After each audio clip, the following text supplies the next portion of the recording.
What's good, everyone? We're back in this space I like to call my garage. We have two engines, technically three transmissions, one engine, one transmission, another transmission.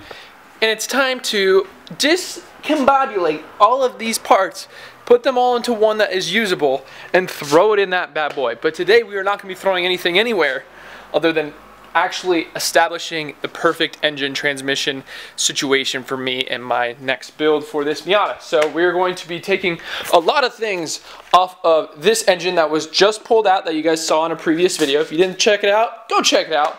And we're going to be putting all the things I need from that engine onto this engine. This is the JDM engine I got from JDM of California. I'll have a link to JDM of California in the description. This is a 99 or 2000 engine that had 95,000 kilometers on it. So around 60,000 US, or 60,000 miles, not US miles, they're just miles. This engine has been compression tested. Everything is good. It has a 6-speed manual transmission on the back of it that I'm not sure we're going to use yet, but it is really, really good. It holds a little bit more power than the 5 speeds. And we're going to discombobulate all that, discombobulate all this, make it all into one solid engine that eventually will go into the Miata, and hopefully it will freaking run again. Go to gusto.com/Pandora today. I wanna see the light.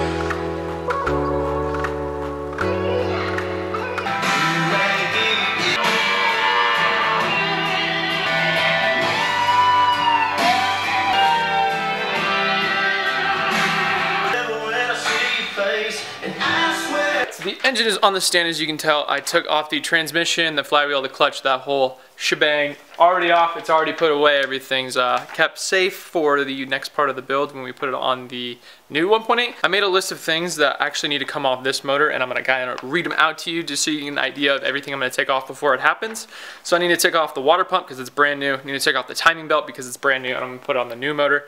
I'm going to take out the injectors, the crank angle sensor, the fuel filter, and the fuel filter sandwich, the oil return MPT that's in the oil return fitting that is MPT that is in the oil pan, the turbo and manifold, the water temperature sensor, the oil pressure sender, the coolant, every single coolant line, the clutch kit and the trans are already done. Need to get the alternator from this motor, the power steering belt because I'm going to be deleting, the power steering belt because I'm going to be deleting the AC kind of like I did on this motor. I'm going to delete the AC off this one, so it requires a smaller belt that I have on that one.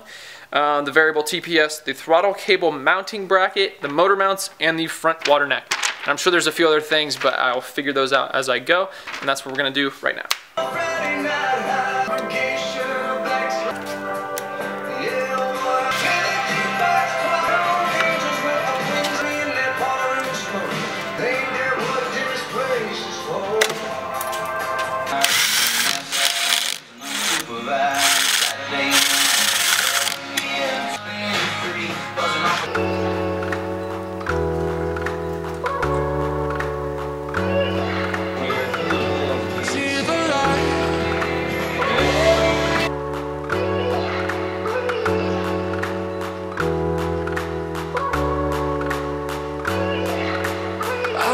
See the light.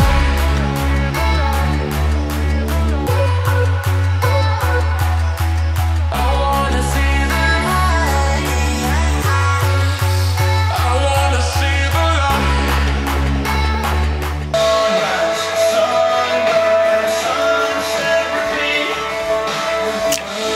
Alright guys, we got a lot done so far. We got pretty much everything off the old engine that we need. The only thing we have left is the oil filter sandwich. I need I believe a 32 size socket, 32. So I don't have that, I have to go get it. But instead of going to go get it right now, I'm gonna do some more work while there's daylight. I've been taking it really slow and easy and actually been enjoying myself, so it hasn't been a real big burden.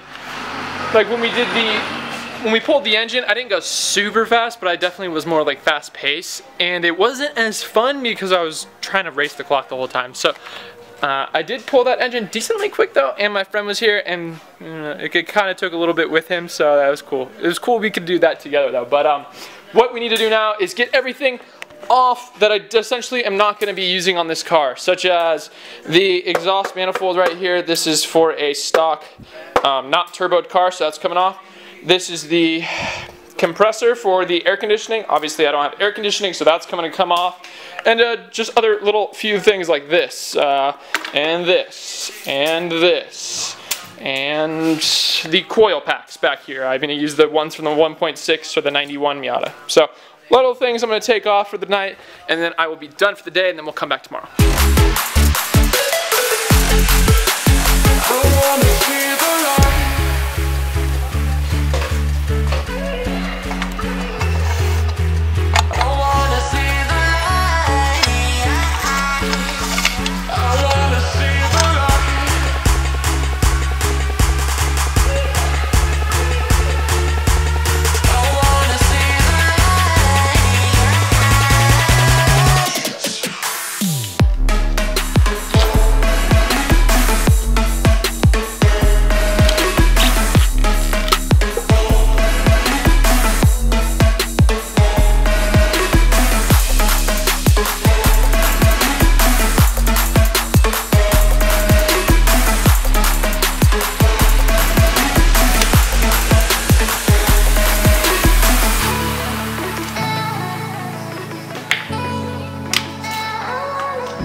Day and a half since I last recorded. I just went ahead and did everything that I should have put on camera, but I was so sick of it because I've done this twice in the past couple months. Literally the same exact task twice, so I didn't feel like filming it simply because I hate it, but I will go over everything I just did in the past day and a half right now. So when you get a motor from JDM of California, they really highly suggest you do a timing belt water pump job essentially on any motor that you get. So that's exactly what I did. I had a fresh timing belt and the fresh water pump from the old motor. I only had 60 something miles on it, and I essentially took it off this car. So this is my old motor right here, and I put it on that. There's a lot of things on here that I put on that I'll get to in a second, but this is everything that came off. Here's the 4 to 2 to eventually 1 headers that's actually pretty known in the MIATA community that come off these motors. They get about like 10 more horsepower on an NA motor, but obviously I'm turbocharged, so I'm not going to be utilizing the 4 to 2 to 1 headers. I took off the motor mounts because I had the Mazda Speed motor mounts on there, so I just took off the bracket and motor mount and everything. I noticed that the power steering pump, which is right there in the middle, had a little slightly different fitting than this one from the 94 to 97 motor, so I just swapped them over. I could swap the fittings, but it was just easy enough to swap over the pumps, so I did that. The coils won't work for my chassis, so I simply put on the ones from the 90 to 93 MIATA. I have the intake, cold air intake that I'm obviously not going to use anymore. I have the water neck that I use the one from the 91 to 93 MIATA, which is right there in the middle. I use that because that right there is the fan switch, so once that gets to temperature, the fans turn on.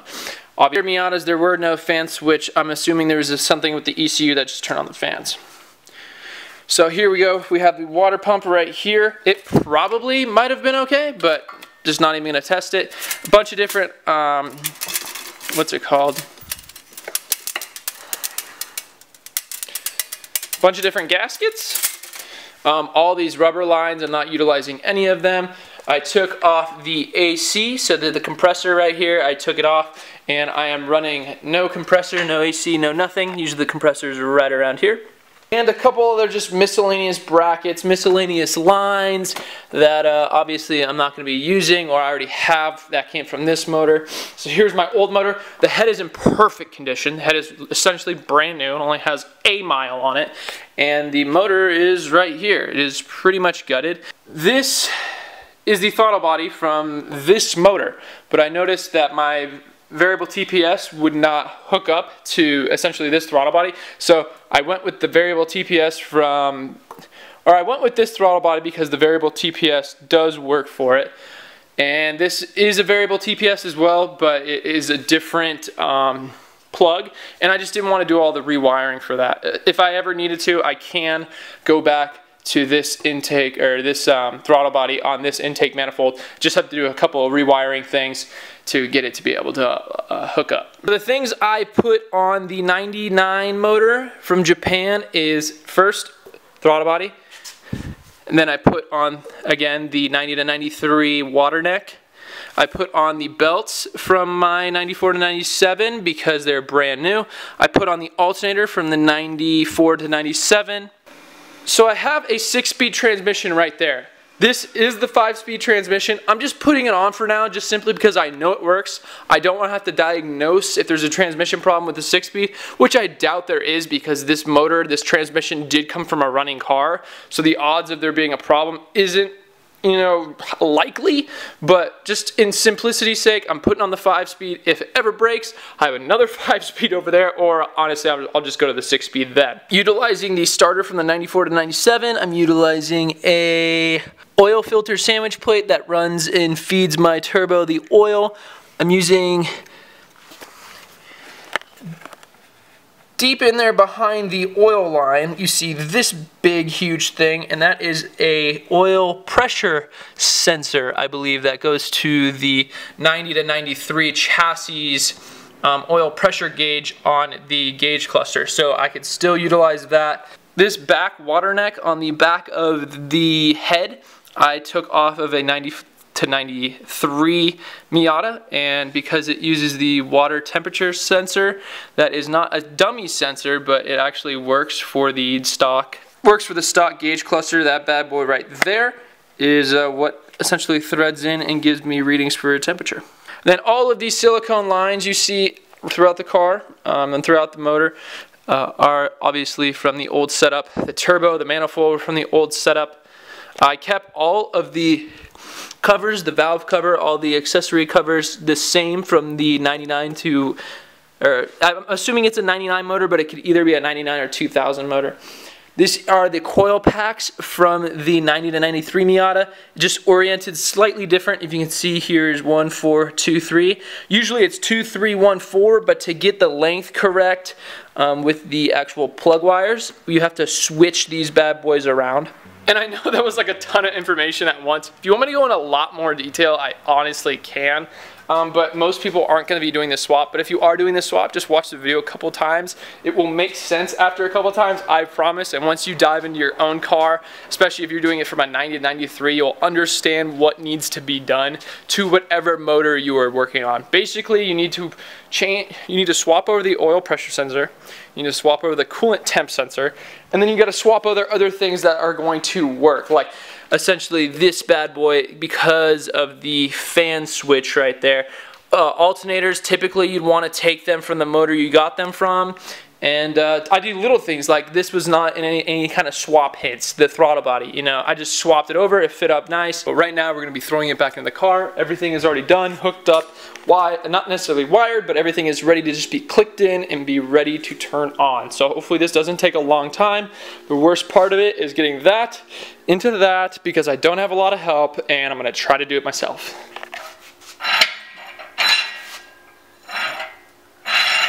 Alright. Not gonna lie, wasn't as bad as the last time I did this, which was also the first time I did this, so this is technically my second time. It took about an hour to get the actual motor in the car and actually on the motor mounts and everything in the actual slots. There was a lot of little finagling, but it actually got to be going in, if that's English.